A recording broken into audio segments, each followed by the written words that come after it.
Political options क्या है? आपके तो कोई पॉलिटिकल ऑप्शंस नहीं है। क्यों क्या आप इस बात नहीं, क्योंकि या तो आप ऑपोजिशन में रहेंगे या आप कांग्रेस के साथ रहेंगे, और कोई पार्टी ऑपोजिशन में नहीं रहना चाहती। आपका कोई थर्ड ऑल्टरनेटिव नहीं है। देखिए, इस वक्त लोकतंत्र में और डेमोक्रेसी में सबसे बड़ा उदाहरण यूपी में आया है, जहां यूपी की जनता ने दोनों दलों को नकार करके, समर्थन दे करके समाजवादी पार्टी की सरकार बनाई है। तो कोई ये कहते कि राजनीति में कोई ऑप्शन नहीं होगा, कल क्या होगा, कल परिणाम कैसे होंगे, कोई नहीं जानता। कल का क्या असर होगा, क्योंकि यूपी एक बड़ा प्रदेश है, संख्या बल क्या यूपी से जीत करके जाएगा, ये कोई नहीं जानता। क्या थर्ड फोर्स की सरकार बनेगी, किसकी सरकार बनेगी, ये कोई नहीं जानता। थर्ड फोर्स तो रियलिस्टिक ऑप्शन नहीं है नेशनल लेवल पे। ये आप कह सकते हैं, आप कह सकते हैं। कल संख्या क्या होगी किसी को नहीं पता। बिहार में कहाँ कौन सा दल जीतेगा, यूपी में इतनी बड़ी संख्या में कौन सा दल जीतेगा, तमिलनाडु में कौन जीत जाएगा, वेस्ट बंगाल में कौन सा दल जीतेगा, उड़ीसा में कौन सा दल जीतेगा। ये तमाम प्रदेश अगर मिला लिए जाएं और संख्या जोड़ ली जाए तो आप बताइए संख्या क्या है। मगर ये सारे जो पार्टीज के नाम आप ले रहे हैं, मैं समझ रहा हूं आप क्या कह रहे हैं। जो उड़ीसा में बीजेडी, तमिलनाडु में एडीएमके, बिहार में जेडीयू, ये सब पार्टीज बीजेपी के साथ जाएंगी या कांग्रेस के साथ जाएंगी। ये कोई थर्ड फोर्स बनाने की तो कल को क्या होगा कोई नहीं जानता है। संख्या किसके पास कितनी होगी ये भी किसी को नहीं पता है। थर्ड फ्रंट तो रियलिस्टिक नहीं है और थर्ड फोर्स की गुंजाइश हमेशा है।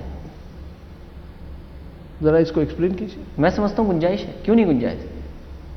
यूपी में कोई नहीं कह रहा था कि समाजवादी पार्टी सरकार बना लेगी, कोई ये नहीं कह रहा था कि इतना बड़ा समर्थन आ जाएगा, लेकिन आज 200 से ज्यादा सीटें समाजवादी पार्टी के पास हैं, 224 सीटें समाजवादी पार्टी के पास हैं।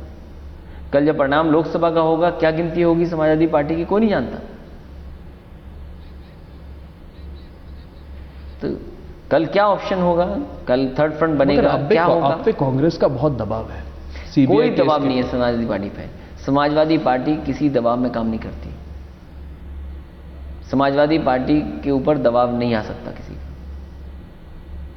थर्ड फ्रंट आज तक तो कभी सक्सेसफुल हुआ नहीं है, लेकिन ना समय वीपी सिंह के टाइम पे, ना चंद्रशेखर के टाइम पे, ना उसके बाद 2 प्रधानमंत्री आए, कोई भी तो थर्ड फ्रंट सक्सेसफुल नहीं हुआ। सक्सेसफुल नहीं हुआ, लेकिन तभी एक ऑप्शन दिया देश को, एक ऑप्शन बना देश में कि कई थर्ड फ्रंट बनकर के भी सरकार बन सकती है।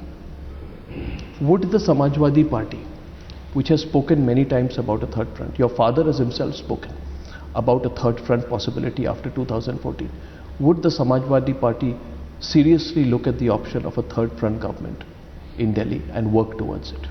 क्यों नहीं होना चाहिए। और मैं समझता हूँ हमारी पार्टी नहीं बल्कि और भी दल हैं जो इस पक्ष में बात रखते हैं।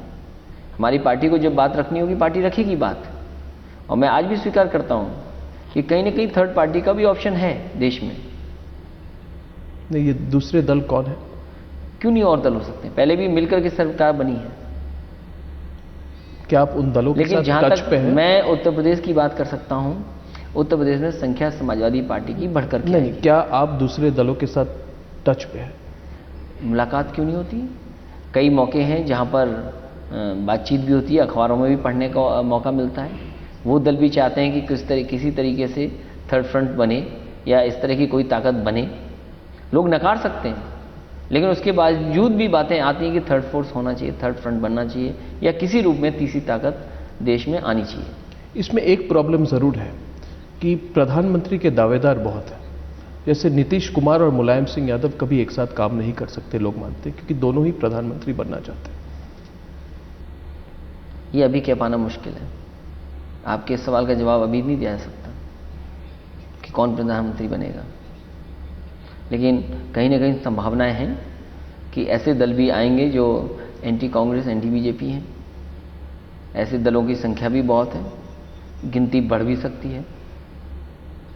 यानी कि आप कह रहे हैं कि कांग्रेस, आप जो पार्टीज है जो सांप्रदायिकता के खिलाफ है, मगर जो अभी कांग्रेस को सपोर्ट कर रहे हैं, आप कह रहे हैं कांग्रेस उनके सपोर्ट को टेकन फॉर ग्रांटेड नहीं कर सकती। देखिए, सांप्रदायिक और जिस तरह का माहौल कुछ दल बनाने की कोशिश करेंगे, उनके खिलाफ बहुत सारे दल हैं सांप्रदायिकता के खिलाफ, और सेकुलर फोर्सेस बहुत हैं जो सेकुलर पक्ष रखते हैं। सेकुलर सोच के लोग बहुत हैं, दल भी काफ़ी हैं, और मैं समझता हूँ देश में सेकुलर फोर्स ही है, सेकुलर फोर्स की वजह से, सेकुलर भावना की वजह से यह सरकार चल रही है कांग्रेस की।